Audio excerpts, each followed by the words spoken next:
1:51 p.m. 2025. I'll put in a timestamp for the play's beginning so you can skip this rambling. I pulled this book from my grandmother's bookshelf when I was cleaning out their house over a decade ago. And it's called American Drama, an anthology of plays. Let's see. Edited by Alan S. Downer. Thomas Y. Crowell Company, New York, established 1834. Let's see. And of course, my fan goes on right when I'm starting to record. It has 7 plays. The Contrast by Royal Tyler. Shore Acres by James A. Hearn. The Great Divide by William Vaughn Moody. The Hairy Ape by Eugene O'Neill. The Petrified Forest by Robert Emmet Sherwood. The Long Christmas Dinner by Thornton Wilder, and The Glass Menagerie by Tennessee Williams. So, let's see, 7? Yes, 7. So, 2 plays I have multiple copies of, and that would be The Hairy Ape and The Glass Menagerie. But The Petrified Forest is one I'd heard of before, and didn't know much about it. I still don't know too much about it. It was cited in the book Revolutionary Road by Richard Yates as to highlight April's kind of failed acting career. She acts in a local production of this play, The Petrified Forest.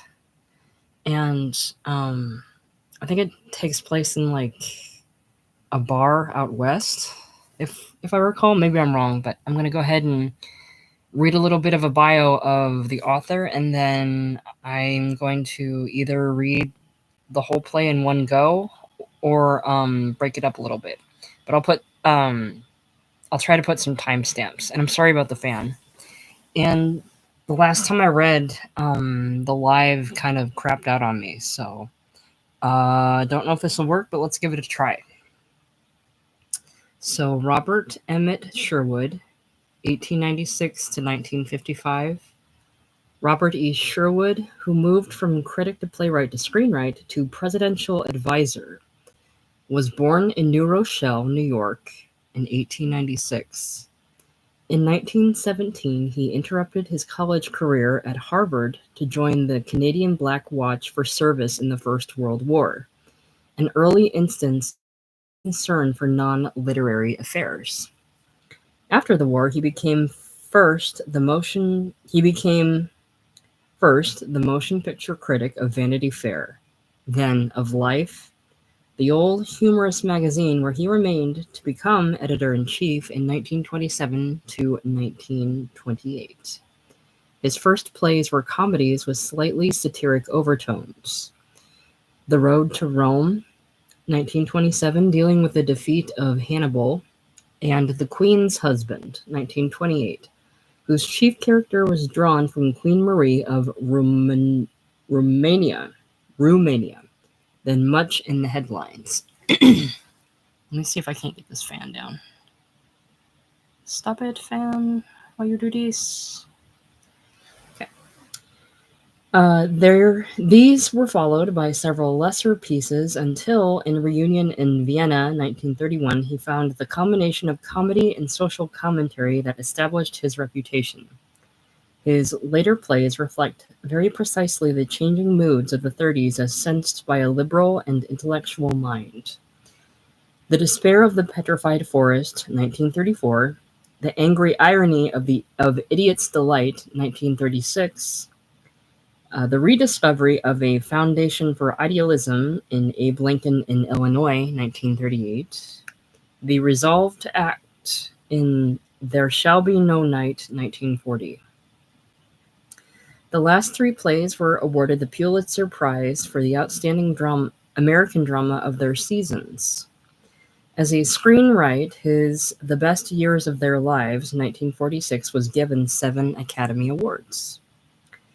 An early advocate of American intervention in the Second World War, I can read, he became an advisor to Franklin Delano Roosevelt and assisted in drafting many of his speeches.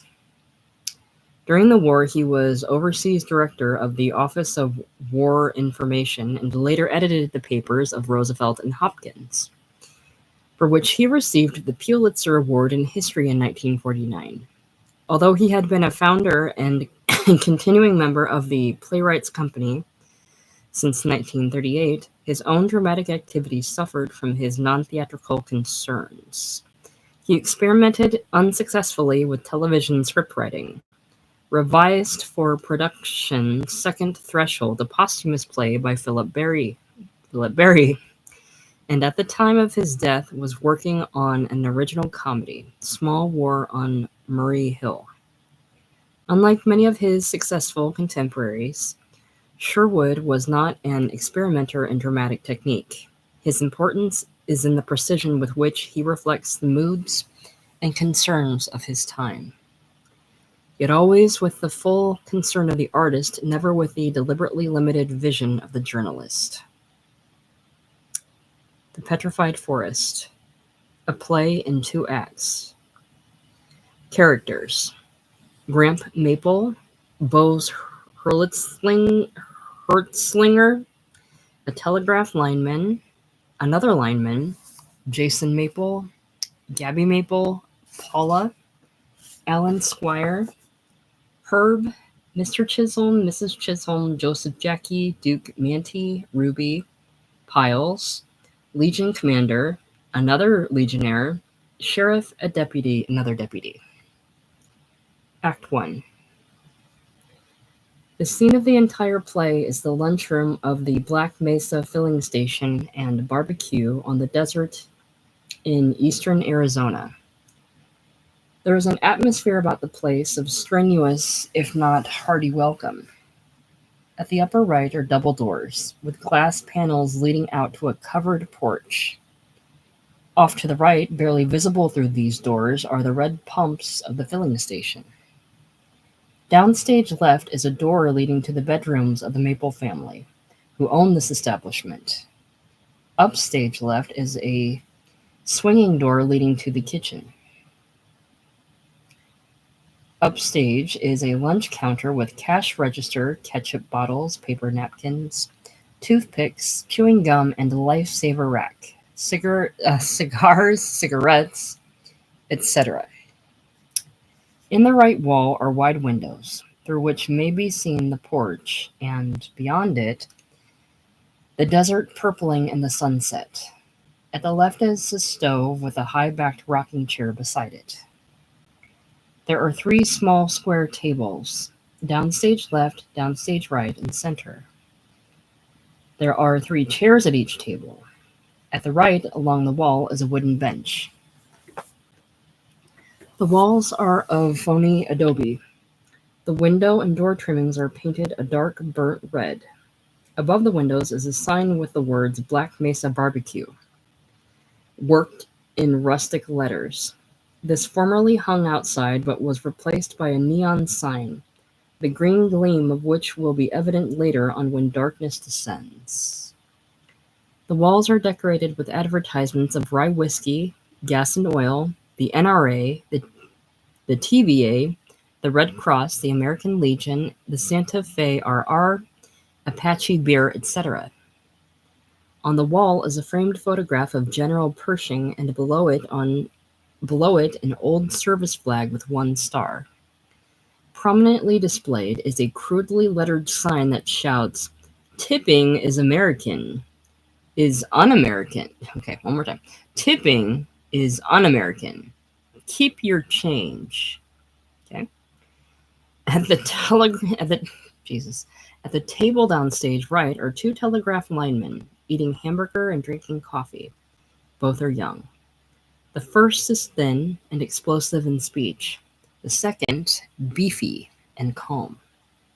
Between them and drawn back from the table sits Bose Hertzlinger, A stalwart, bronzed young man who wears dirty white canvas pants and a filthy football jersey, on the back of which is a patch with the number 42.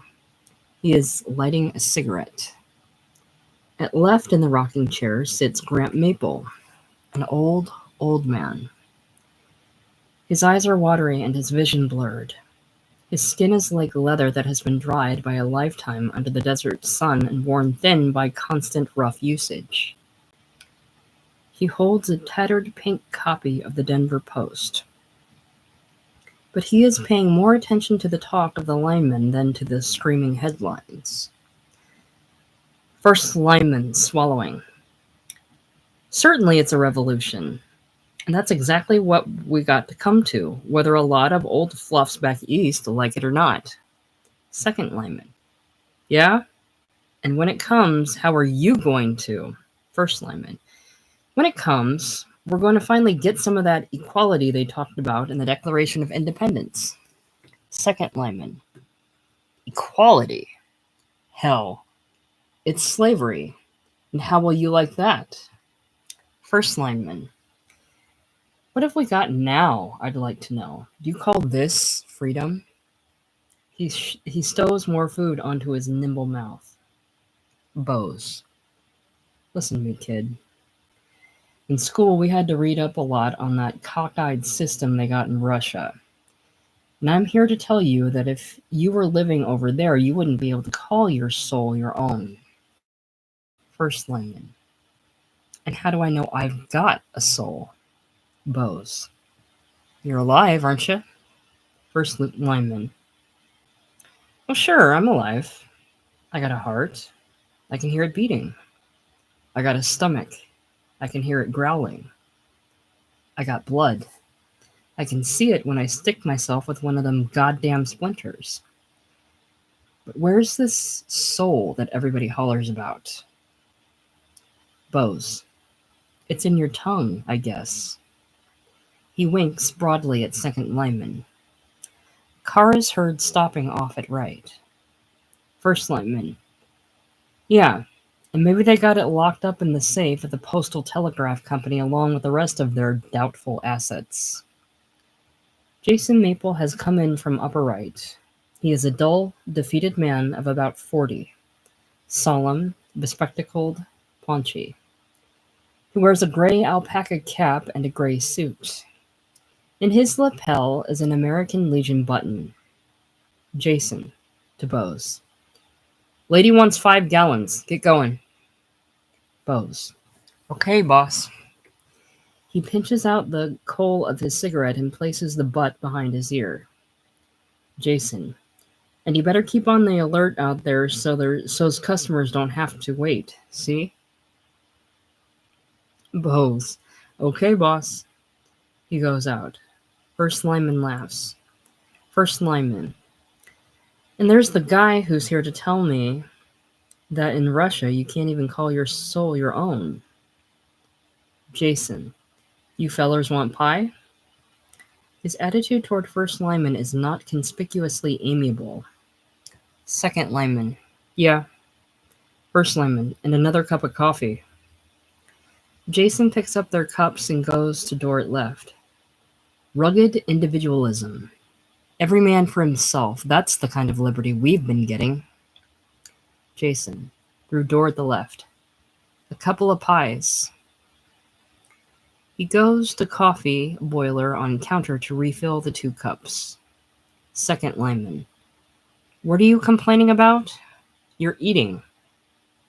First lineman, significantly. Man cannot live by bread alone. Second lineman. Who says he can't? First lineman. God says so, that's who. Second lineman. Oh, is God a Russian? First lineman. He certainly ain't with the Postal Telegraph. Paula. The Mexican cook comes in bearing the pie. Jason lights a cigar. Jason. Take these. Jason gives cups to Paula as she passes. First lineman. Why do you suppose it is that Russia's got the whole world scared? It's because they're pushing ahead. They're pioneering. Gramp. They're what? First lineman, I said they're pioneering. They're opening up new territory. And for the benefit of all, not so's a few land grabbers can step in and take the profits after somebody else has done the real work. Gracias. This is addressed to Paula, who has delivered a pie and is now removing remnants of the hamburger. Those engineers in Russia are building something new.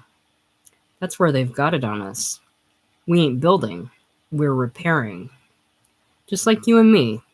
What do we do day after day? We climb up poles and fix the wires so that some broker in New York can telegraph in a split second to some guy in Los Angeles to tell him he's ruined. Gramp. Well, my friend, when you talk about pioneering, you're talking about something I can tell you a few things about. He has risen and is crossing to occupy a chair vacated by Bose. Jason. Shut up, Gramp. Gramp. I won't shut up. Jason. I told you not to get into arguments with the guests. Gramp. Listen. I can tell these boys some things they'd be glad to hear. Wouldn't you, boys? Second lineman. Sure. Go ahead, Pop. Change the subject. Both linemen are devouring the pie. Gramp. Listen, my friend. I come down into this desert 56 years ago. I come down from Virginia City by way of Salt Lake and Mesa Verde. You had to be tough to cross this country in them days. Putes, Apaches, and plenty of white men with no love for their neighbors. Yes, sir. I was in your same line of business, wire stringing. I helped string the first line that run west out of Albuquerque, and we had one hell of a time doing it, too. Bose comes in. Lady wants a pack of camels. Gramp. Do you want to know who was the governor of this territory in them days? Well, I'll tell you. General Lew Wallace. He wrote Ben-Hur right there in the palace in Santa Fe. He was a brave man, and he had to be, because governing around here was dangerous work. It meant killing or being killed. Bose. Attaboy, Mr. Maple. Tell him about the time you took a shot at Billy the Kid. Jason hands Bose camels and change. Gramp. I didn't take no shots at the kid. I had too goddamn much sense. But he took a couple at me. I'm practically the only man he ever missed, but he was only doing it in fun, so it couldn't hardly count. Gabby Maple comes in from left on the cue he ever missed. She is young and pretty, with a certain amount of style about her. Her principal distinguishing feature is an odd look of resentment in her large, dark eyes. She carries a thin book, her forefinger marking the place. She sits down at a table at left and starts to read. Jason. Get on out with those camels. Bose. Okay, boss. He goes out with a knowing look at Gabby, which she ignores. First lineman. Well, Pop, it's been interesting, but I gotta be... Gramp. Wait a minute. I was just gonna tell you about the first message we ever sent over that line. General Wallace dictated it, and we sent it all the way through to Washington to President Hayes. And do you want to know what it said? It said, God save the Republic. That's what General Wallace told us to say, and he was a great author. First lineman, who has risen. You better send the same message through again, Pop, because the old Republic's badly in need of assistance. How much do we owe? He has crossed to lunch counter, the second lineman following. Jason. That'll be 55 cents apiece. Gabby. What do they have? Jason. Hamburger special, pie and 2 cups of coffee. Gabby. All right. She puts down book and picks up pie plates and coffee mugs and goes out into kitchen at left. Linemen are paying at counter. Gramp. Hope you'll call in again, boys. I always enjoy talking to anybody in the telegraphing business. Second lineman. Maybe we will, Pop. Never can tell where we'll be sent next. Gramp. That's right, you can't.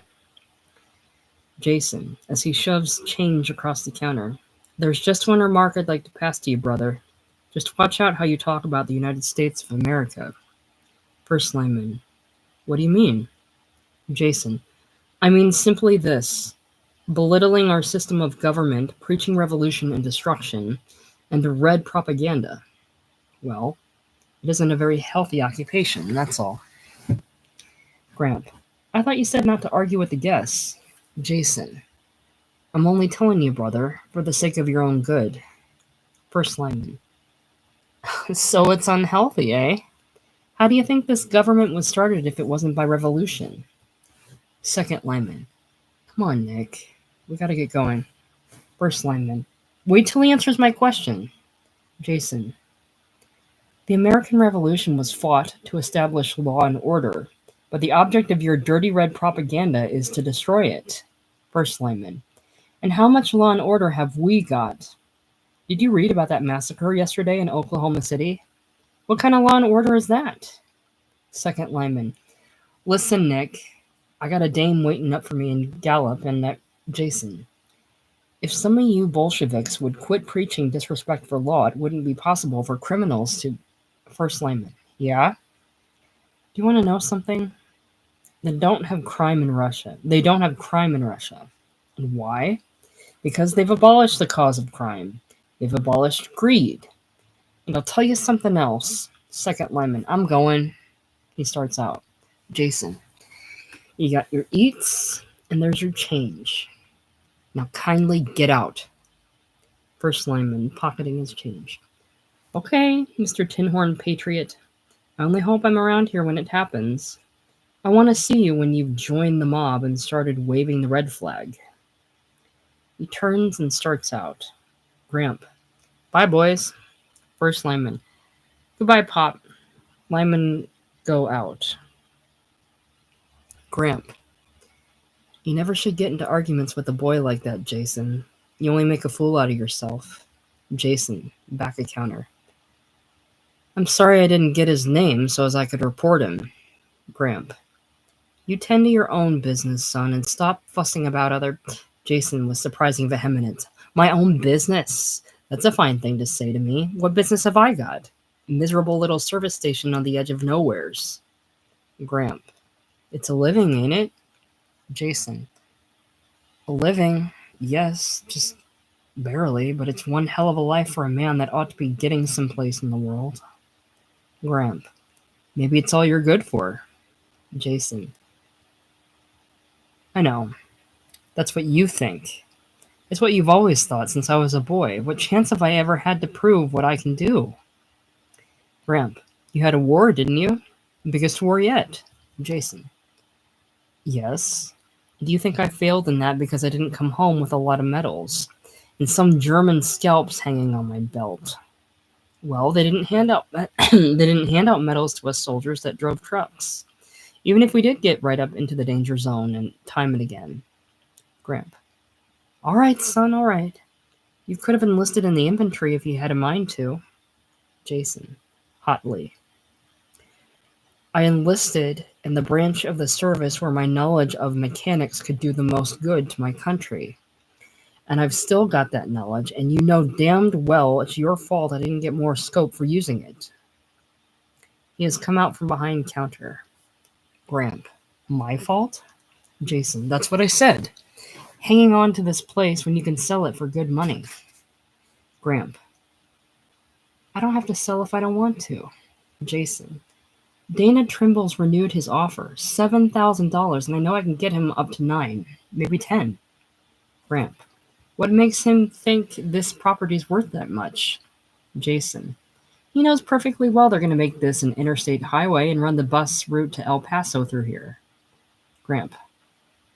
All right, if it's good for him, it's good for us. Jason. With $7,000, I could buy a big piece of an auto camp on Redondo Boulevard in one of the best districts of Los Angeles. I'd put in a barbecue service, and in a couple of years, we'd have something. Gramp. Los Angeles? My God. You want to go to Los Angeles, and Gabby wants to go to Europe. Ain't there nobody around here that's satisfied to stay put? Jason, how about yourself? Were you ever satisfied to stay put until you got so damned old you didn't have enough money to move? You didn't have enough energy to move? Gramp, listen to me, son. In my day, we had places to go. New places. But my God, Los Angeles. Gabby comes in from the kitchen. Gabby. Paula's scared. Gramp, what's she scared of? Gabby. The Mexicans are saying that Manti is headed this way. Jason. He was headed for the border and he's over it by now, if the Texas Rangers haven't got him. Gramp. They won't get him. Have you seen his picture? Straight black hair, got Injun blood. He'll fool him. Jason, importantly. You can't fool all the people all the time. He turns to go. Watch the counter, will you, Gabby? I gotta get dressed. Gramp. Dressed? For what? Jason. Legion meeting. Gabby. What time will you be home, Dad? Jason. About 10, I guess. Maybe later. There's a lot of important business coming up. He addresses Gramp with some defiance. And I'm going to make some inquiries about those telegraph men. And if I can locate him, that Bolshevik will be out of a job, and then he can go look for work pioneering in Russia. Gabby. What'll you do? Blow a bugle and turn the whole goddamn Legion loose on him? Jason. Will you kindly control your language? Gabby. I'll talk the only language I understand. Gramp. You'll never get Gabby to talk respectable. Never in all this world. Jason. Well, I only hope someday my own daughter will learn to cultivate a little respect for the things I stand for. Maybe the time will come when you'll be thankful your father fought for his country. He goes out at left. Gabby, going behind counter. What did that telegraph man say that got Dad in such a stew? Gramp. I don't know what he said. Something about Russia and pioneering. But there's a lot in it, whatever it was. The trouble with this country is it's got settled. It's camped down in the bed of a dried up river, and whenever anybody says, let's get the hell out of here, all the rest start to holler. If we move a step, the engines will get us. Well, say if we'd been that way in my time, I'd like to know how this country'd ever have got rich enough to be able to support the American Legion. Two toots from an auto horn are heard. Say, there's the mail. With surprising alacrity, Gramp jumps up and hurries out. Gabby has poured herself a cup of coffee and brought it down to table at left. She sits down, sips coffee, and opens her book and reads. After a moment, Bose comes in, sees that she is alone, and closes the door behind him. Gabby looks up, sees who it is, indicates indifference, and resumes reading. Bose comes up behind her, leans over and kisses the back of her neck. She brushes him off as though he were a fly. Gabby, without vehemence. Cut it out. Bose grins, draws up a chair, and sits down close to her, his hefty forearms resting on table. Bose. Not mad, are you, Gabby? Gabby. Where's Gramp? Bose. He's out talking to the postman. Don't worry about him. Gabby. I wasn't worrying. Bose. Don't you like me, honey sweet? Gabby. No, not very much. Bose. Okay, I'll forgive you, seeing as I've been here only a little while and I haven't had much chance to go into my act. But when I do, you're going to change your attitude awful fast. She fails to comment on his threat. He is silent for a moment, his jaws confidently chewing on a small piece of gum. What's that you're reading? Gabby, you wouldn't like it. Bose, how do you know? Or how do you know how I feel about things? Can I look? Gabby, sure, go ahead and look. He takes open the book and examines it. Bose. Ha! Poems. He reads. The shapely, slender shoulders small, long arms, hands wrought in glorious wise, round little breasts, the hips withal, high, full of flesh, not scant of size, fit for all amorous masteries. He whistles through his teeth. Say, that's kind of pash. She snatches book away from him. So that's the kind of stuff you read. Well, honey, I'm not a bit surprised. I've been suspecting all along that all you needed was a little encouragement. She looks at him curiously with a mixture of contempt and some slight interest. And I don't wonder that, in a godforsaken place like this, that you've got to get it out of poetry. Gabby, defensive. It's great poetry. Bose. Certainly it's great, but I can think of something a whole lot better. Look at me, honey. She looks at him. I'm not so terrible looking, am I?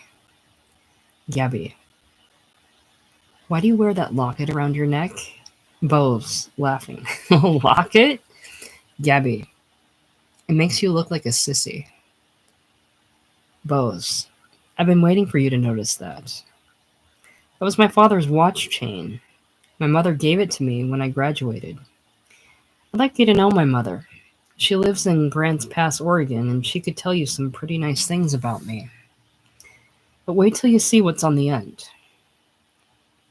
He draws his chain out and displays a gold football. It's a gold football. Solid gold. I got that for intercepting a pass and running 68 yards for a touchdown. Gabby, what was your school? Bose, Nevada Tech. If I'd been with Princeton or Minnesota or any of those big clubs, I'd have been All-American. Wait till I show you something. He produces a billfold from his hip pocket and extracts therefrom a frequently folded clipping. That's from Sid Ziff's column in the Los Angeles Herald. He saw me play against Loyola. Listen to what he says. Tip to the pigskin fraternity. When pondering your All-American selections for this current Anno Domini, just mull over the name of Bose Hertzlinger of Nevada Tech. Playing with an admittedly minor league club and protected by interference of cellophane strength, Hertzlinger managed to remind some of us observers of the Illini Phantom himself. Do you know who the Illini Phantom was? Red Grange. He folds up clipping and restores it to his pocket. That's just a sample of the kind of notices I got. I could show you dozens more like it. Gabby, you think a hell of a lot of yourself, don't you? Bose, disarmingly. Who wouldn't, in my position? Gabby, why do you have to work in a filling station? Bose, well, that's a point that I don't know if I could explain so as you'd understand it. I could be making good money in a lot of ways right now. Engineering, coaching, the insurance game, lots of ways. But I just can't be tied down. Not yet. I've got an itch inside here that keeps me on the move, chasing the rainbow. Gabby, do you ever expect to catch it? Bose, I'll catch it all right. I'll twist its tail and make it do tricks. Maybe I'm kind of close to it right now. Gabby, you better look someplace else. There aren't any rainbows around Black Mesa. Bose, I wouldn't bet on that. You know, Gabby, you're a queer kid. Sometimes you seem too young to know anything, and then sometimes you seem like God's grandmother. And reading that pash poetry, that gives me an idea. Gabby, an idea of what? Bose, oh, it's easy to tell when a girl's ready for love. Gabby, how do you tell that, Bose? Bose, well, one pretty sure way is when she starts calling me by my own name for the first time. And another way is how I feel myself.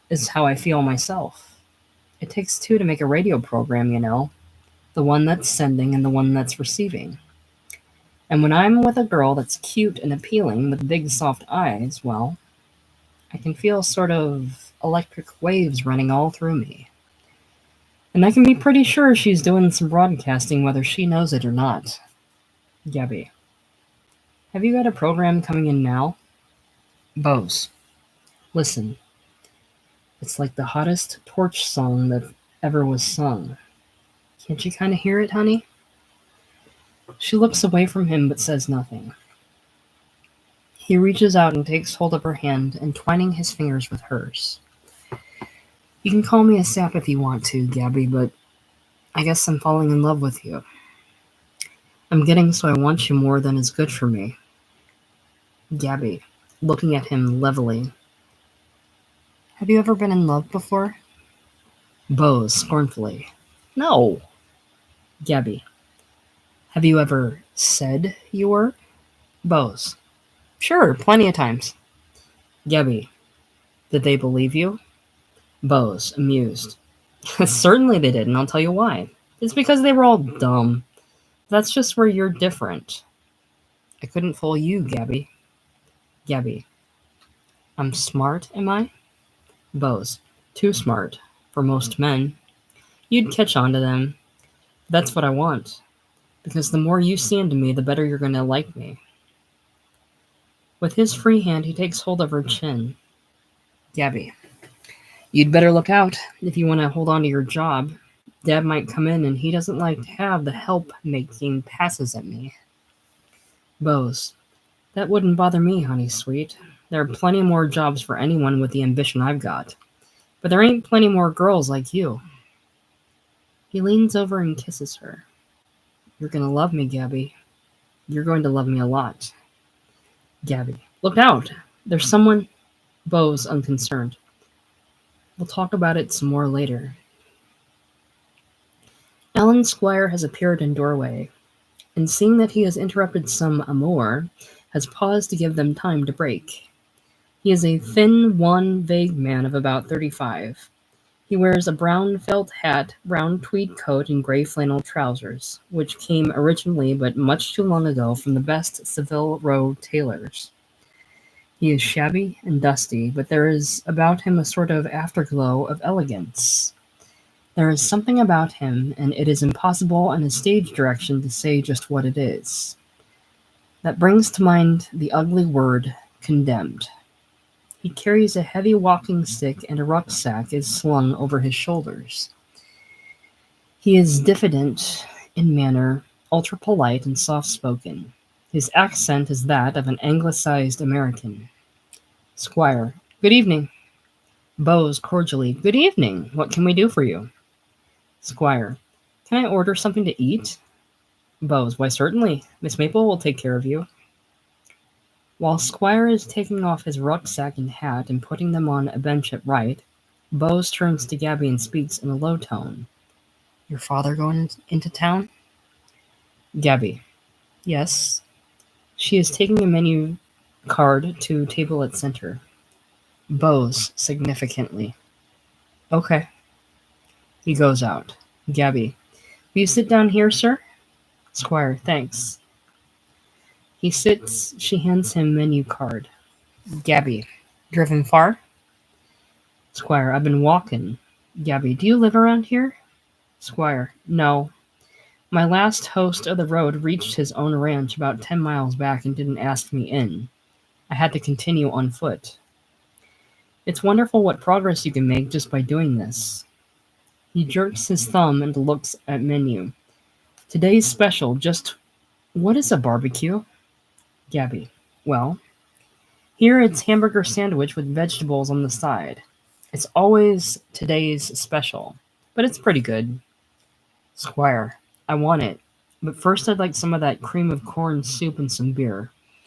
And I'll order dessert later. Gabby, okay. She takes menu. Squire, another question. Where am I? Gabby, this place is called Black Mesa, but there's nothing else here. Where were you planning to go?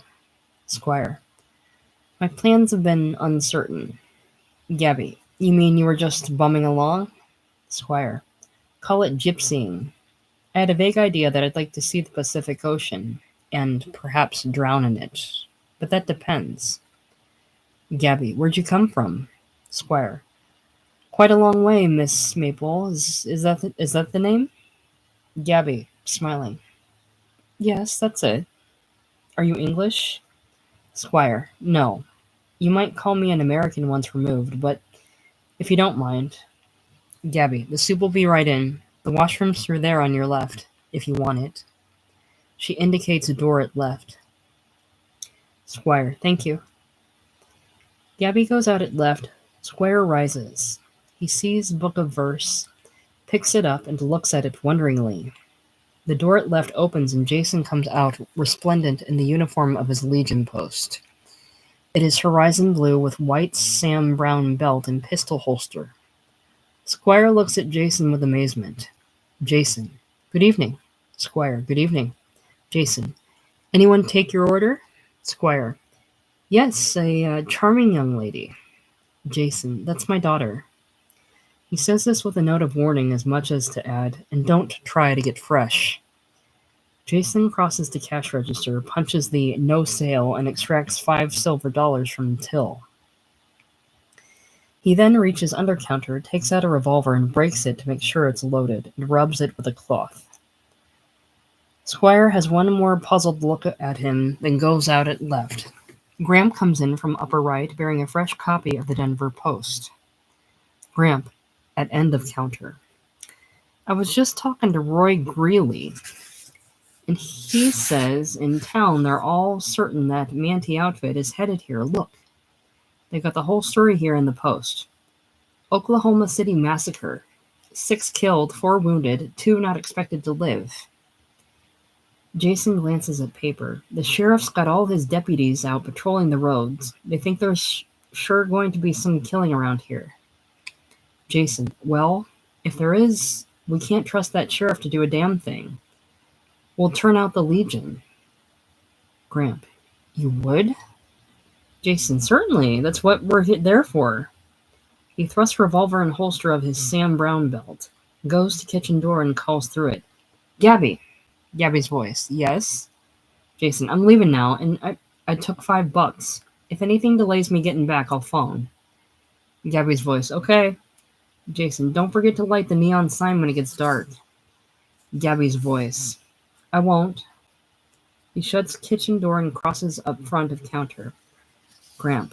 Well, by God, you'd better not try to do any shooting in that get-up. I never see a better target. Jason, you needn't be afraid about me. Gabby comes in with soup. Gramp. I ain't afraid, but I would be if I was you. Gabby, how much did you say you took? Jason, $5. Gabby, what do you need all that for?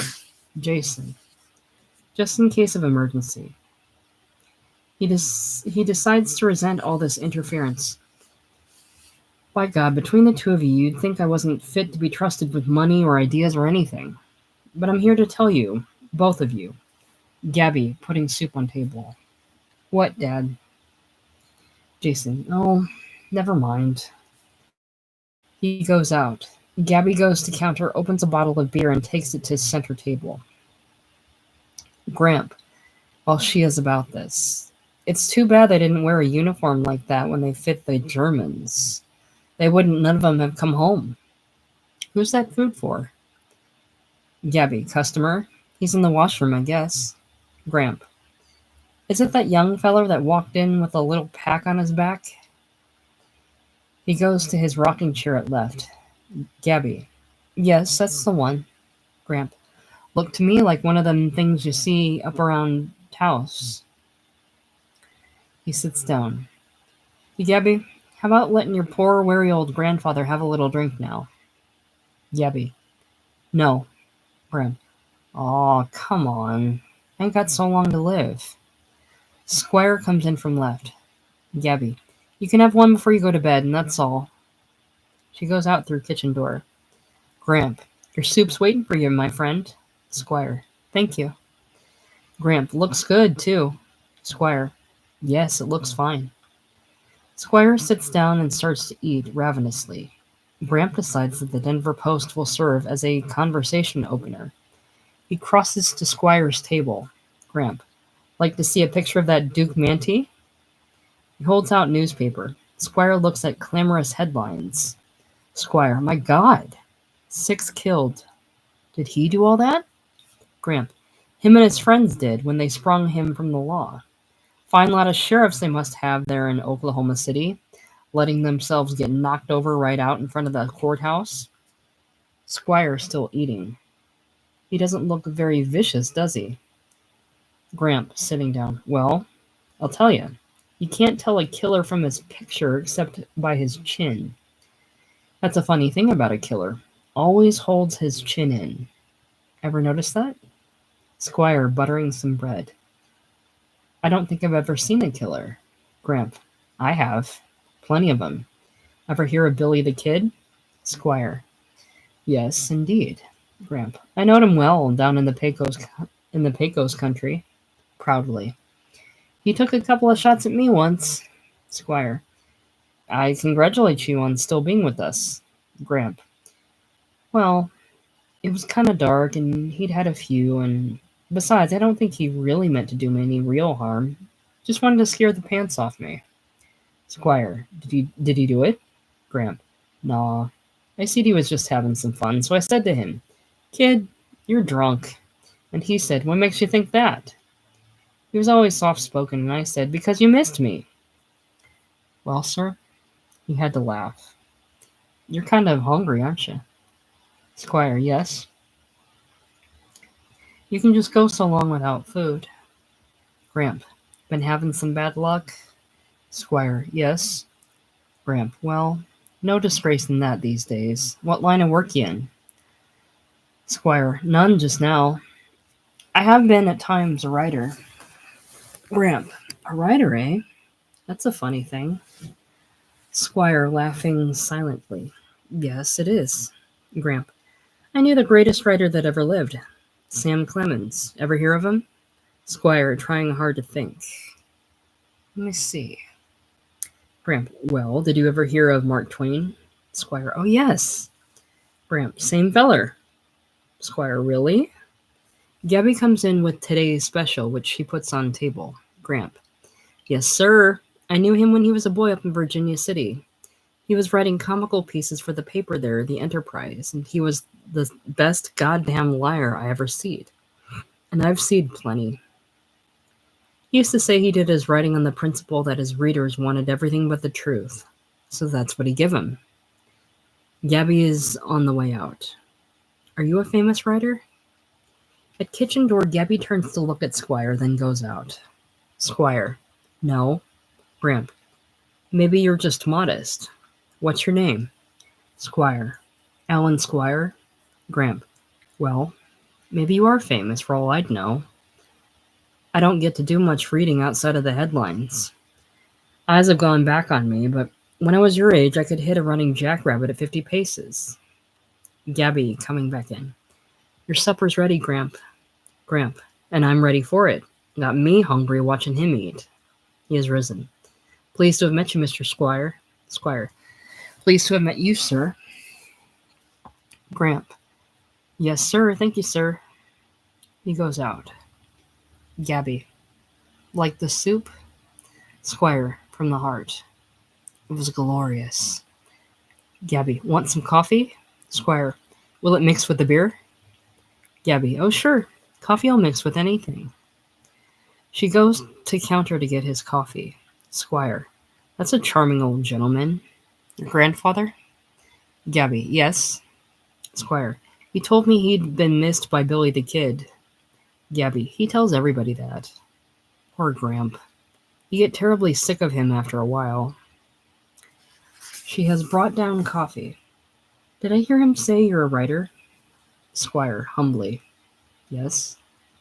Gabby, I haven't met many writers, except Sidney Wenzel. Ever heard of him?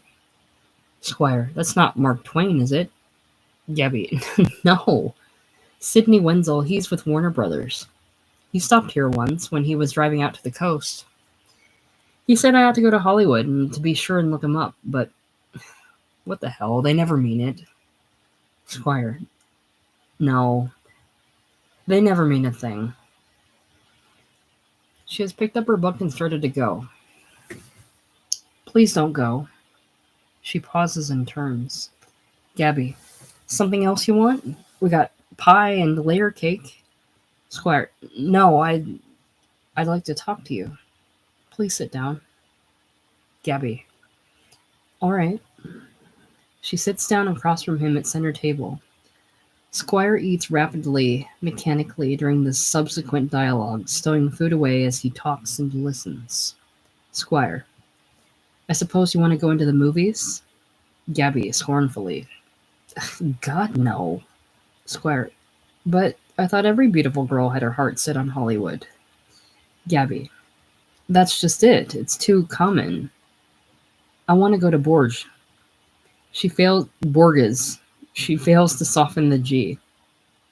Squire, where? Gabby, Borges, in France. You'd never guess it, but that's where I come from. Squire, you're not French. Gabby, partly. I was born in Borges, but when I left it, I left it almost before I was able to walk. So all I know about it is from the picture postcards my mother sends me. They got a cathedral there. Squire, your mother still lives there? Gabby, yes. Dad brought us back here after the war. Mother stuck it out in this desert for a couple of years and then she packed up and went back to Borges. We've never seen her since. Some people seem to think it was cruel of her to leave me, but what could she do? She didn't have any money to bring me up. She couldn't just live here, and you can't blame her for that. Do you think she was cruel? Squire, not if you don't, Miss Maple. Gabby, well, I don't. She's tried lots of times to get me over there to see her, but Dad won't allow it. She got a divorce and married a Frenchman that's got a bookstore. Mother was always a great reader, so I guess it's nice for her. She's got 3 more kids. Just think of that. I've got a half-brother and a half-sisters that can't speak a word of English. I'd sure like to see them.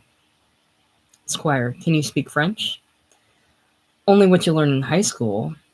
Like table is for like table for table. She takes photograph from book. Look, there's my mother's picture. That was just before she married Dad. She had her picture taken smelling a rose. Squire, she's lovely, and I can see the resemblance. Gabby, it's hard to imagine her being married to Dad, isn't it? But I guess he looked all right in his American uniform. Mother used to send me a book every year for my birthday, but they were all in French and I couldn't read them. So last year I wrote and asked if she'd mind sending me one in English. And she sent me this one. It's the poems of Francois Villon. Ever read it? Squire, yes. Gabby, it's wonderful poetry. She wrote in it, "À ma chérie petite Gabrielle." That means, to my dear little Gabrielle. She gave me that name. It's about the only French thing I've got. Squire, Gabrielle. It's a beautiful name. Gabby, wouldn't you know it would get changed into Gabby by these ignorant bastards around here? I guess you think I use terrible language. Squire, oh no, it's picturesque. Gabby, well, it suits this kind of country. Squire, you share your mother's opinion of the desert? She nods. But you can find solace in the poems of Francois Villon. Gabby, yes. They get the stink of the gasoline and the hamburger out of my system. Squire, would you like to read me one of those poems, Gabrielle? Gabby, you mean now? Squire, yes, while I'm finishing today's special. Gabby, okay, I'll read you the one I like the best. He wrote it about a friend of his who was getting married. She reads with marked but inexpert emphasis. At daybreak, when the falcon claps his wings, no wit for grief, but noble heart held high, with a loud glad noise he stirs himself and springs, and takes his meat, and toward his lure draws nigh. Such good I wish you, yea, and heartily I'm fired with hope of true love's meed to get, knowing love writes it in his book. For why? This is the end for which we twain are met. Did you ever see a falcon? Squire, yes. Gabby, what does it look like? Squire, not very pleasant, like a hawk. Go on, Gabrielle. Gabby, resuming reading. Mine own heart's lady with no gainsayings, you shall be always till I die. And in my right against all bitter things, sweet laurel with fresh rose its force shall try. Seeing reason wills not that I cast love by, nor here with reason shall I chide and fret. She closes book and recites, nor cease to serve, but serve more constantly. This is the end for which we twain are met. She looks at him, and he at her. Then he resumes his attack on Hamburger. You know, that's wonderful stuff, but that's the way the French people are. They can understand everything, like life and love and death, and they can enjoy it, or laugh at it, depending on how they feel. Squire. And that's why you want to go to France, for understanding. Gabby. I will go there. When Gramp dies, we can sell this place. Dad's going to take his share and move to Los Angeles so that he can join a really big Legion post and get to be a political power. But I'm going to spend my part of the money on a trip to Borges, where there's something beautiful to look at, and wine and dancing in the streets. Squire. If I were you, I'd stay here, Gabrielle, and avoid disappointment. Gabby. What makes you think I'd be disappointed? Squire. I've been to France. Gabby. You were there in the war? Squire. No, I missed that. But I lived there for 8 years through 17 changes of government. Gabby. What were you doing, writing books? Squire. No, planning to write books. You know what a gigolo is? Gabby. Were you one of those? He nods. You danced with women for money? Squire. Oh, Lord, no. I never was a good enough dancer for that. I'm married. Gabby. Oh. Squire, please don't think too ill of me. I once actually wrote a book. Gabby. What was it, fiction? Squire. In a sense, it was a novel about the bleak, glacier-stripped hills of my native New England. I was 22 when I wrote it, and it was very, very stark. It sold slightly over 600 copies. It cost the publisher quite a lot of money, and it also cost him his wife. You see, she divorced him and married me. She had faith in me, and she had the chance to display it because her husband was very generous in the financial settlement. I suppose he had faith in me too. She saw in me a major artist, profound but inarticulate. She believed that all I needed was background, and she gave it to me, with southern exposure and a fine view of the Mediterranean. That was considered the thing to do in the period that followed Scott Fitzgerald. For 8 years I reclined there, on the Riviera, on my background, and I waited for the major artist to step forth and say something of enduring importance. He preferred to remain inarticulate. Gabby. And you've left your wife now? Squire. Yes. Gabby. I'm glad you did. Squire. I left her at her suggestion. She is taken up with a Brazilian painter, also a major artist. There was nothing for me to do but travel. I decided to go forth and discover America, and I've gone this far on my journey, thanks to the power of the thumb. He gestures with his thumb. Gabby. What were you looking for? Squire. Well, that's rather hard to say. I suppose I've been looking for something to believe in. I've been hoping to find something that's worth living for and dying for. Gabby. What have you found? Squire. Nothing so interesting as an old man who was missed by Billy the Kid, and a fair young lady who reads Villon. Gabby. After a pause. Well, I do other things that surprise you. Squire. I'm sure you do. Gabby. I wouldn't tell this to everybody. But you, well, You're kind of... Squire. I'm kind of nobody. What is it, Gabrielle? Gabby. I paint pictures. Squire. Are they any good? Gabby. Hell no. Squire. Could I see them? Gabby. Oh, I never let people look at them. I'd only get kidded. They're kind of crazy pictures. Squire. All the better. Please let me see them. Gabby. You know anything about art? Squire. Oh, I've studied the whole cycle, right from El Greco through Burne-Jones and back to El Greco again. Perhaps you're another genius. Perhaps it's my mission to introduce you to posterity. Gabby, are you kidding me? Squire. No, Gabrielle.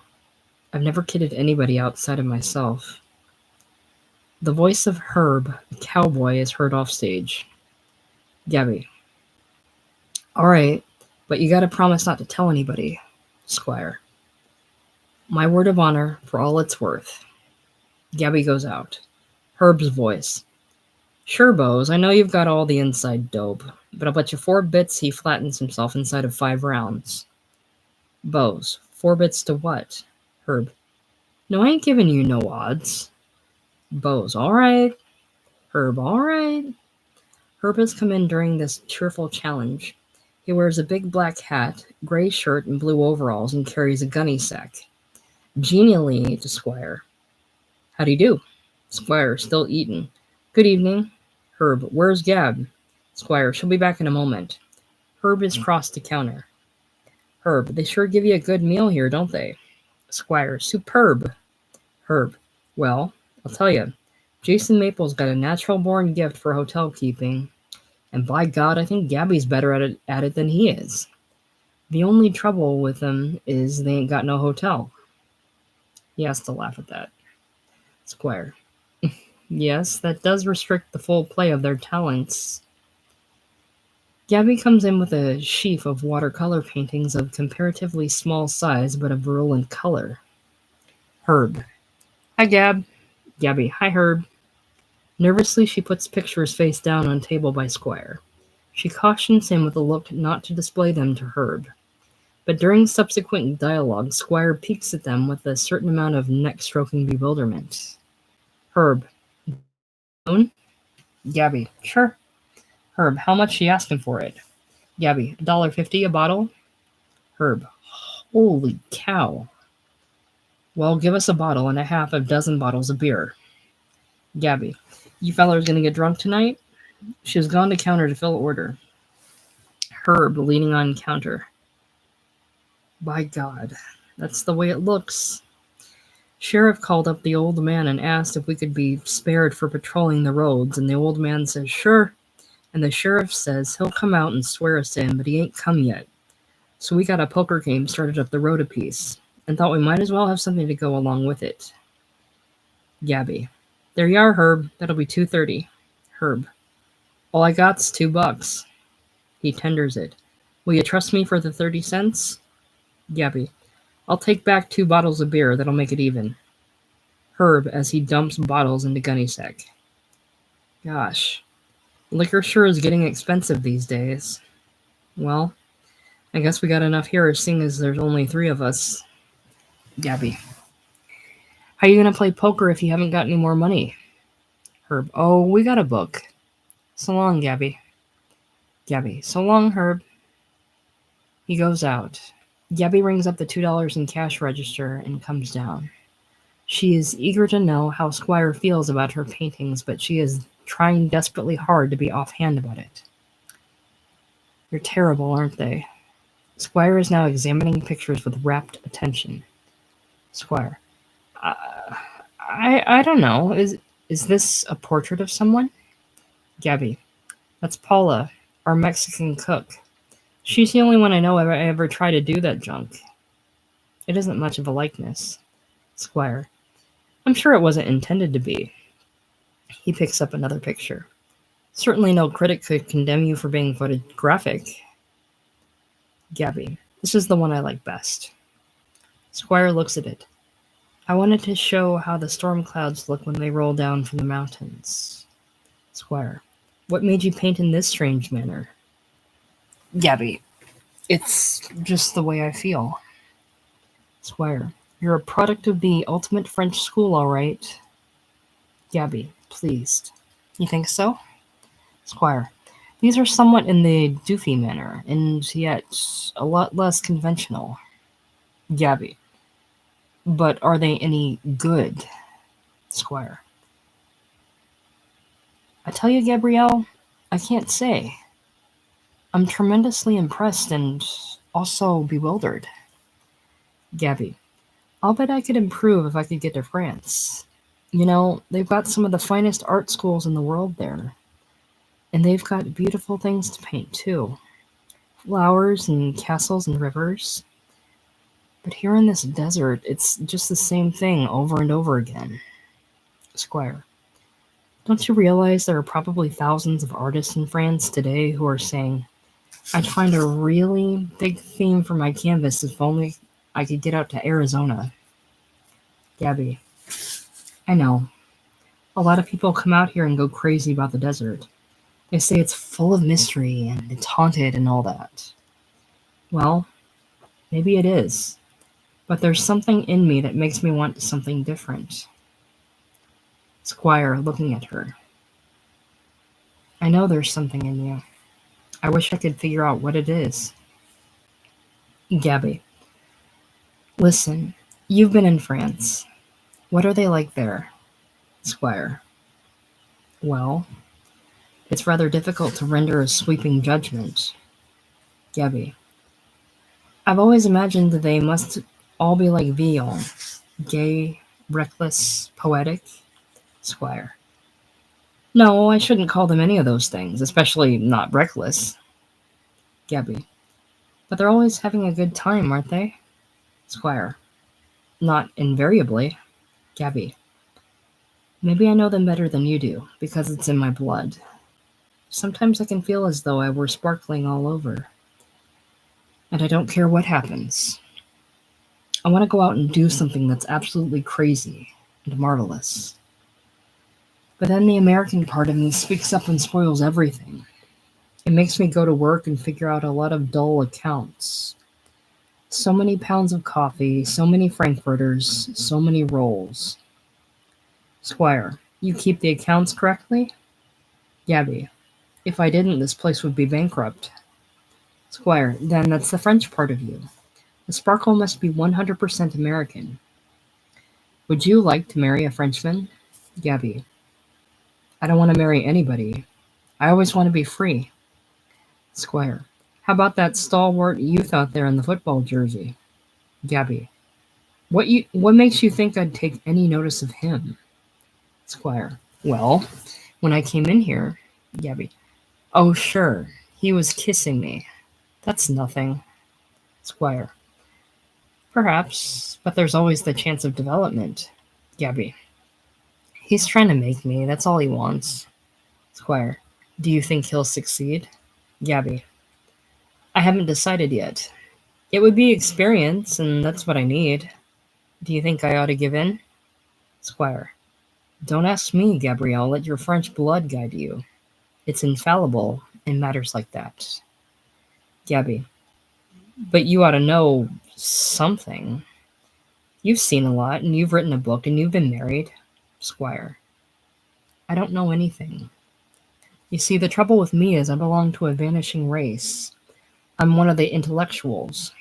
Gabby, that means you've got brains. I can see you have. Squire, yes, brains without purpose, noise without sound, shape without substance. Have you ever read The Hollow Men? She shakes her head. Don't.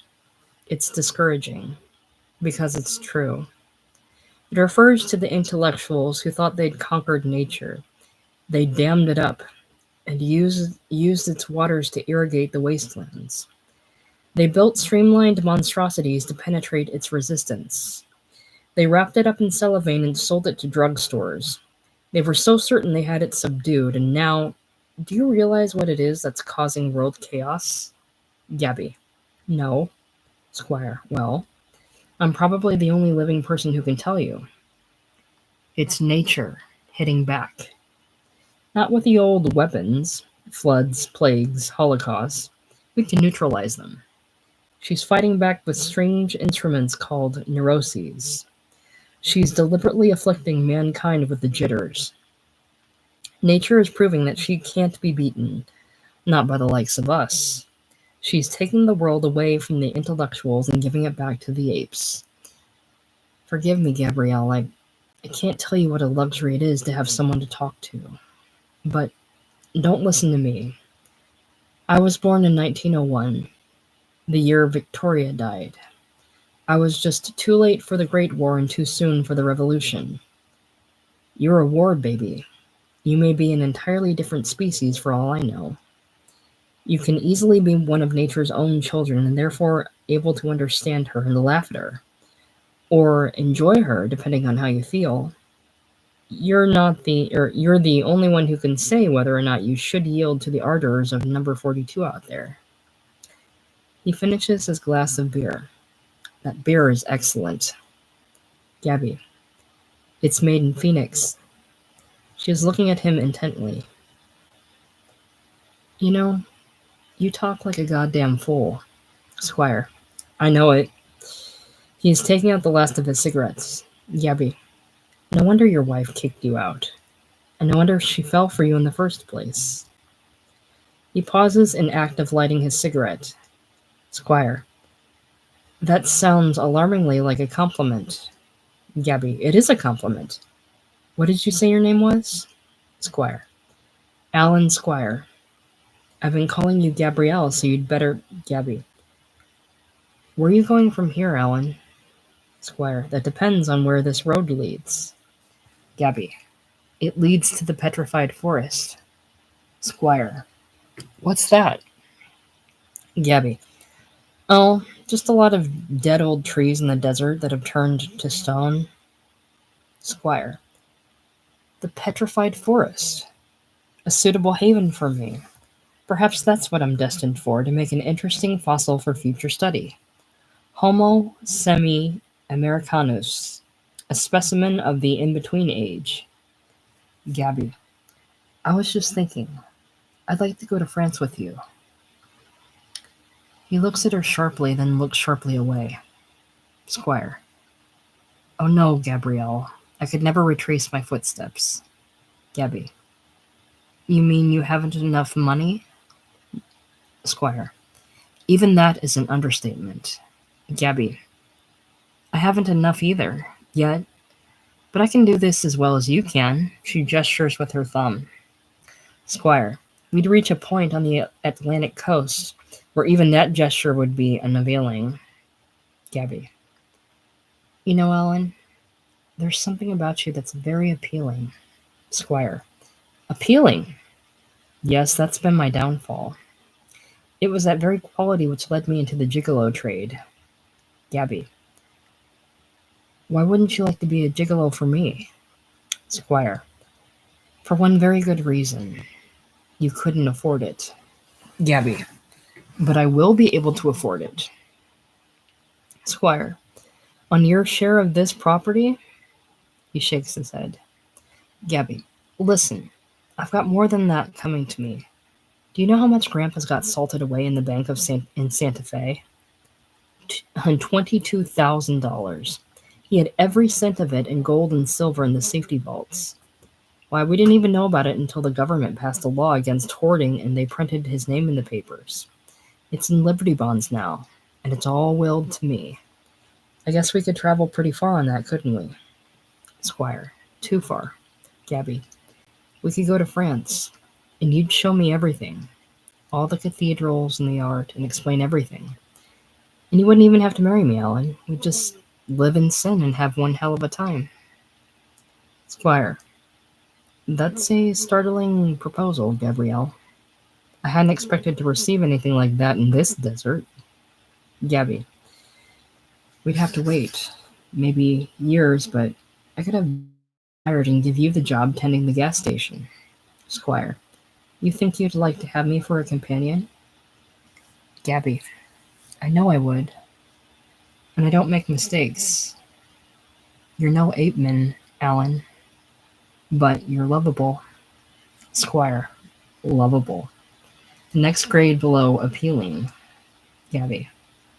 Wouldn't you like to be loved by me? Squire, looking at her intently. Yes, Gabrielle. I should like to be loved by you. Gabby. You think I'm attractive? Squire. There are better words than that for what you are. Gabby.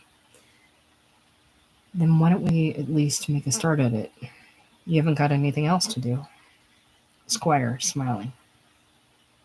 No, that's just it. You couldn't live very long with a man who had nothing else to do but worship you. It's a dull kind of love, Gabrielle. It's the kind of love that makes people old too soon. He rises. But I thank you for the suggestion. You've opened up a new channel of my imagination which will be pleasant to explore during my lonely wanderings. I'll think of the chimes of Borges and you and sin. Gabby. You're going now? Squire. Yes. And I shall continue going until either I drop or that major artist emerges to announce his message to posterity. Gabby, rising. Well, I can't stop you. Squire. No, Gabrielle, you can't. But you can do me one great favor before I go. Would you mind very much if I kissed you goodbye? Gabby looks at him levelly. Gabby. No, I wouldn't mind. Squire. You'd understand that it would be nothing more. Gabby. I'd understand. It'd be just a kiss, that's all. Squire. That's absolutely all. He kisses her. Bose is seen through the glass of doorway. He bursts door open. Bose. Aha. So that's what's been going on in here. Necking, huh? He strides up to Squire and seizes him by shoulder. Who the hell are you? Gabby, lay off him, Bose. She has seized her paintings. Bose, just because she's cute and sweet, you thought you could get fresh, huh? Gabby, he didn't get fresh. He only wanted to kiss me goodbye. Squire, yes, the impulse is rather hard to explain, but I... Bose, you needn't wait to explain it. Pay your check and get out. Squire, very well. How much do I owe, Miss Maple? Gabby, 30 cents. Bose, is that all he ate? He looks down at table at remains of Squire's meal. Gabby, yes, shut up. Squire, 30 cents, eh? Very reasonable. Very reasonable indeed. But that brings us to another embarrassment. I haven't got 30 cents. I haven't anything. Bose, well, by God, I didn't expect to find such nerve in anybody that looked like you.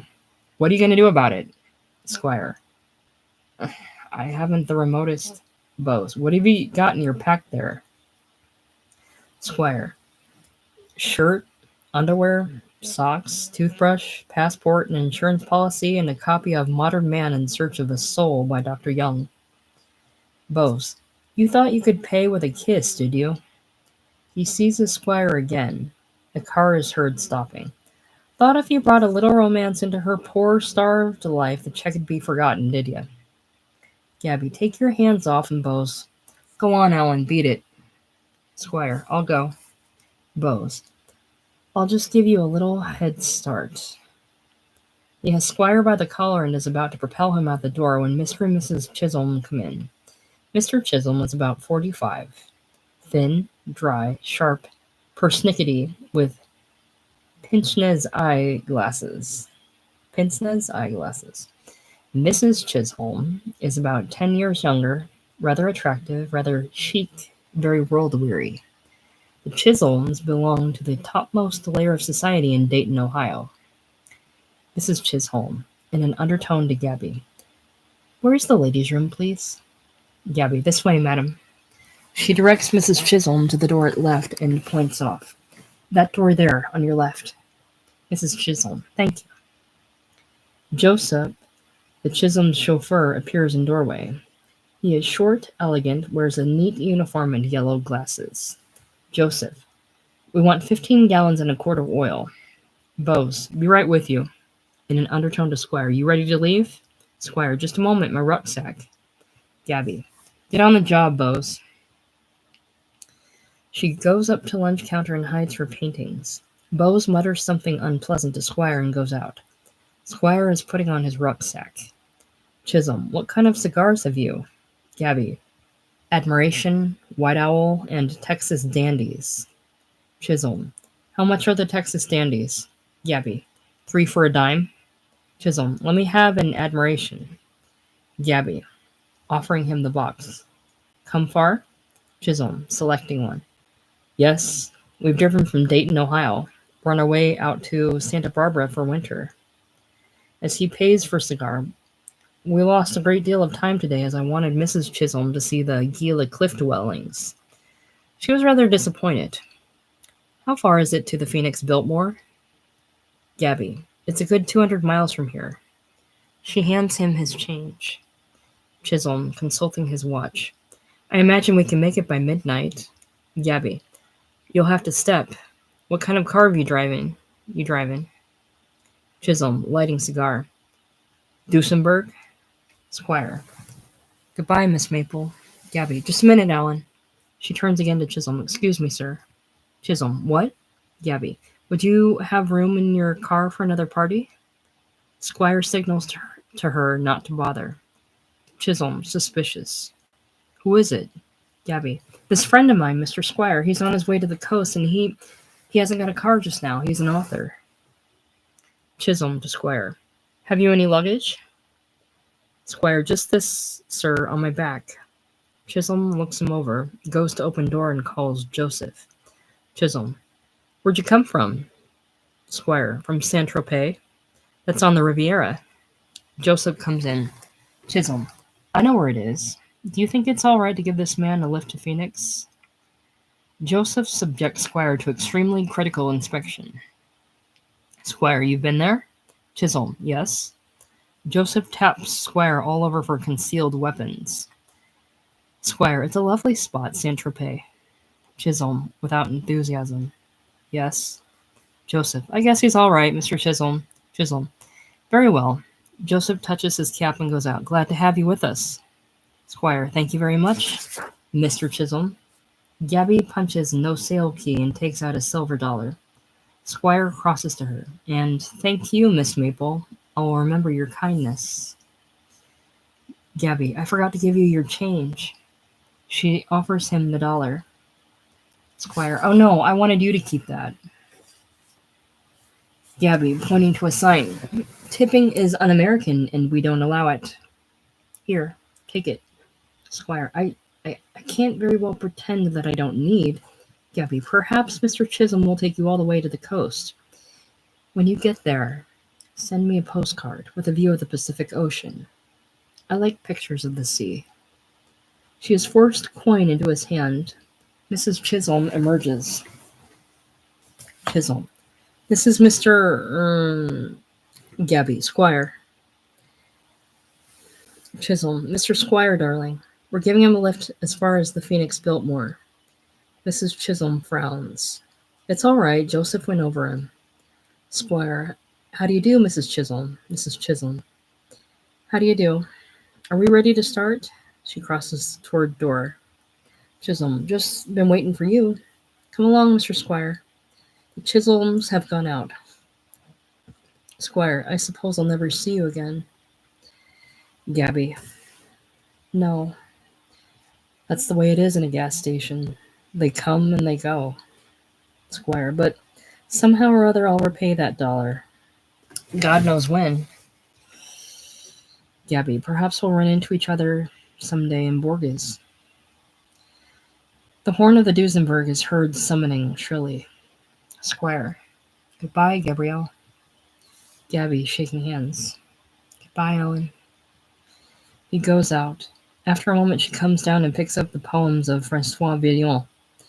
Car is heard starting and charging off into the night. Gabby suddenly remembers neon sign, goes to a switch by door and turns it on. Bose comes in. Bose. Well, I took pity on that poor panhandler. I slipped him a dime. Gabby. You did? Bose. I tried to, but he wouldn't take it.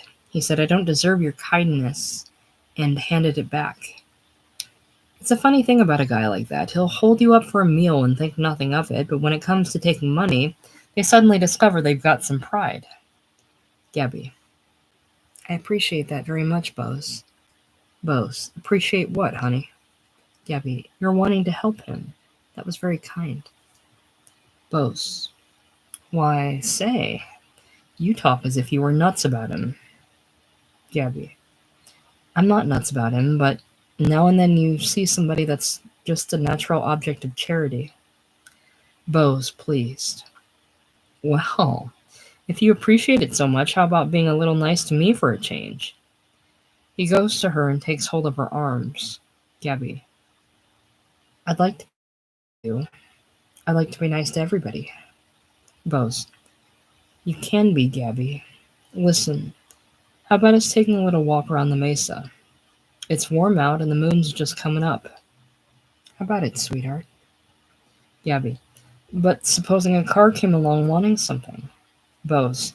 You know there's practically no traffic at this time of night. Gabby. But suppose someone did come? Bose. Well, what if they did? In a pinch, the old man and that Mexican woman could take care of him, and you know how your grandfather is. He'd never notice anything peculiar about us being out for a while. He goes after her. Listen, honey sweet, you've got to grow up sometime, and before you can grow up, you've got to stop being afraid. Gabby. I'm not afraid. Bose. Oh, yes, you are. You think I'm something terrible, and you've got to keep away from me. But I'm not so bad. Gabby. I'm just a big guy with a good heart and plenty of hot blood. And I'm full of love, honey. He takes her in his arms, and so are you. You don't know it yet, but you are. And when we get out there in the moonlight, you'll be glad I suggested it. Honestly, you will, honey sweet. He kisses her lips passionately. After a moment, she struggles a little. He relaxes his hold on her. He is confident of progress. All right, I'm not holding you against your will. I'm not trying to force you into anything that's wrong. Gabby. I didn't say you were. Bose follows her. It isn't wrong, except in the minds of old cranks that have forgotten how to love. If they ever knew. My God. It's the most natural thing in the world for two people like us that are young and clean, and why, it'd be wrong if we didn't take the chance when we've got it. Gabby. Do you know what he said? Bose. What who said? Gabby. He said we've been trying to fight nature, and we thought we'd licked it because we've built a lot of dams and cellophane and things like that. But that's where we're wrong, and that's what's the matter with the world. We've got to admit that nature can't be beaten. Bose. Well, isn't that exactly what I've been trying to tell you all along? Gabby. I guess it is, Bose. He takes her in his arms again. Bose. You're coming with me, aren't you, sweetheart? You're going to find out things about nature more wonderful and exciting than anything you ever dreamed of. Aren't you, honey sweet? Gabby. Oh, well, what the hell? I'll go out with you, Bose. He kisses her. We'd better go now. Bose. Yes, Gabby. Oh, God, you're a beautiful kid. He kisses her again passionately. A car is heard stopping. They break apart quickly. I'll get rid of him fast. He starts toward door but stops short when it opens and Jackie appears. He is a short, chubby, cherubic gangster. He carries a submachine gun and wears a cheery smile. Jackie. Now, just behave yourselves, folks, and nobody'll get hurt. Who's the boss here? Bose. He's out. Jackie. Got any guns with you? He searches Bose with practiced speed. Bose. No. He and Gabby have been retreating into the room as Jackie has advanced. Following Jackie has come Ruby, thin, sallow, adenoidal, and after him has come Duke Manty, well-built, but stoop-shouldered with a vaguely thoughtful, saturnine face. He's about 35, and if he hadn't elected to take up banditry, might have been a fine left fielder. There is about him one quality of resemblance to Alan Squire. He too is unmistakably condemned. He is hatless and unshaven and wears an ill-fitting suit with gray prison shirt. Manty carries no visible arms, but Ruby has another machine gun and a sawed-off shotgun. Jackie. This is Duke Manty, folks. He's the world-famous killer, and he's hungry. Duke looks round. Duke. What's in there and in there? He speaks quietly, even gently, with an effortless ferocity.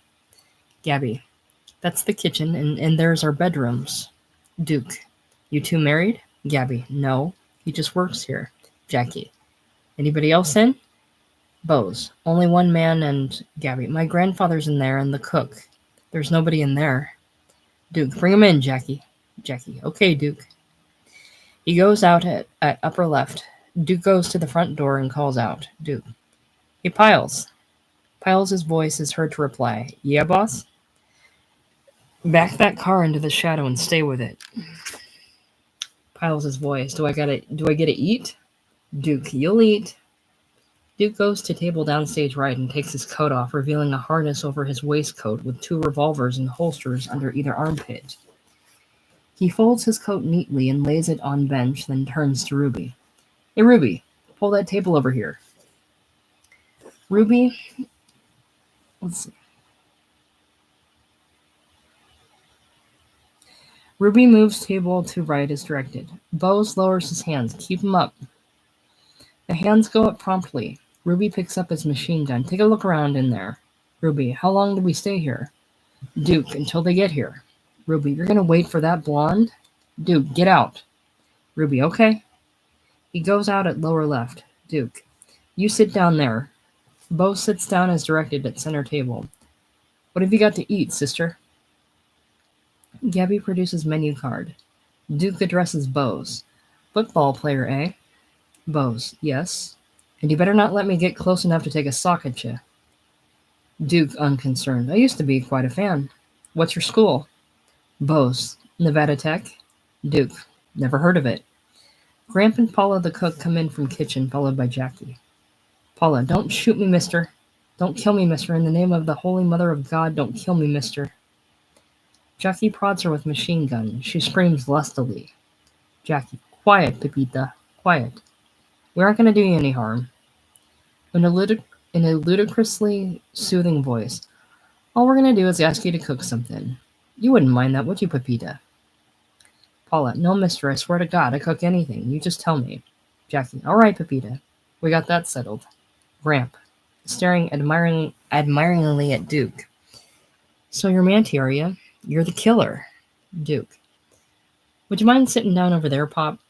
Take a look around that counter, Jackie. Gramp sits down at left. Jackie searches counter. Jackie. Yes, Pop. That's the greatest killer alive today. Did you hear what happened in Oklahoma City? Duke inspects menu. Gramp. Yes, I heard. You pulled off a massacre. Jackie. Who said it was a massacre? He comes down from counter. Gramp. The Denver Post. He holds up paper. Jackie, snatching it. Let me see it. Duke, put that paper down. Jackie drops paper. Jackie, did it say how many we killed? Gramp. 6 killed and 4 wounded. Jackie, did you hear that, Duke? We killed 6 and wounded 4. He returns to counter into empty cash register. Duke to Gabby. Got any steak? Gabby, only hamburger. Paula, and we got chicken, mister. Gramp. 2 of the wounded's not expected to live. Duke. All right, cook the chicken and 4 hamburgers and plenty of onions. Jackie. Boy, that was a mess. That was some massacre. Gabby. Anything else?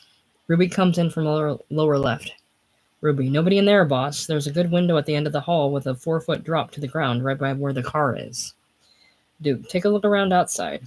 Tell Piles not to hit that horn unless somebody comes up that really looks like trouble, and then to hit it plenty. Ruby goes out. Bring us beer for the bunch, sister.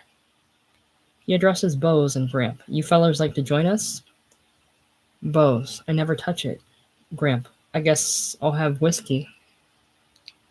Gabby to Gramp. No, none for you, Gramp. Gramp, disconsolate.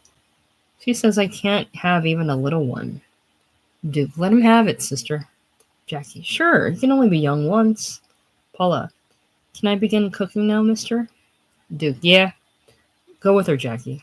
Ruby returns. Jackie, come on, Pepita. And while the chicken's in the oven, you and me will have a little fun, eh, kid? They go out into the kitchen. Duke, hey, Ruby, sit down there. Ruby sits down between counter and front door. And keep that gun in your lap. Ruby obeys, and from now on his eyes ceaselessly patrol the area from front door to kitchen door. Duke crosses with a convict's gait and goes out at the left. Gabby is behind counter getting out the beer.